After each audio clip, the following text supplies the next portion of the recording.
I believe that loneliness is the most dangerous feeling in the world.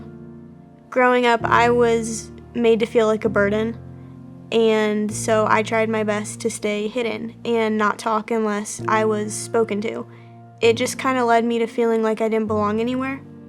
So going into high school, I didn't have any friends, and I didn't like talking to people, and I started using self-harm as a coping method to get through anything that was going on in my life.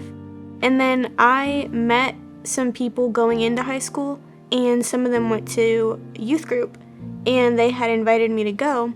So then I came here, and then that's when I heard Jaden worship, and then I felt different. Like I didn't know what it was that I was feeling, but I felt this like weight lift off my shoulders. That feeling, it felt so good, and it replaced the need for me to self-harm or to shut down completely. Like it just replaced a void, and I wanted to bring the Holy Spirit home with me instead of just feeling like that couple hours of freedom on Wednesday nights. So I started laying on the driveway at night and listening to like the crickets and then trying to hear what God was saying to me.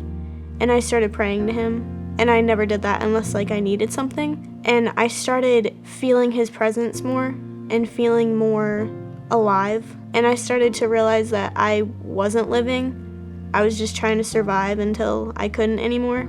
Like I needed to stop placing my faith in relationships or in friends or like earthly things.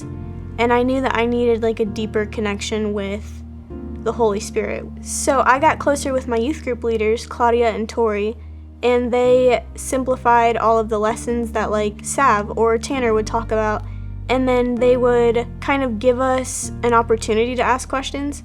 And then if I didn't ask them in small group, I could text them, or I would text Autumn and ask her questions.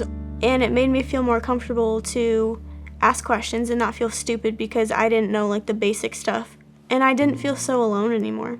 And even when I was like having a terrible day, and even if I did relapse, it made me feel like I was going to be able to pick myself back up again with the Holy Spirit.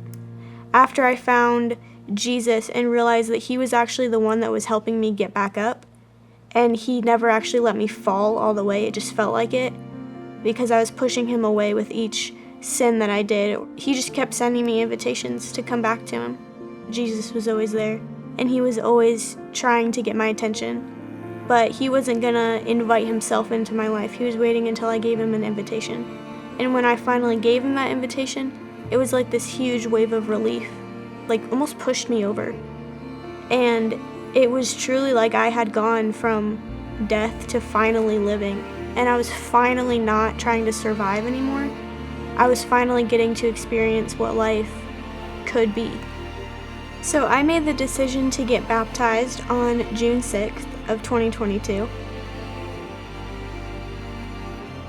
My name is Kenzie, and with Jesus, I was able to go from death to life.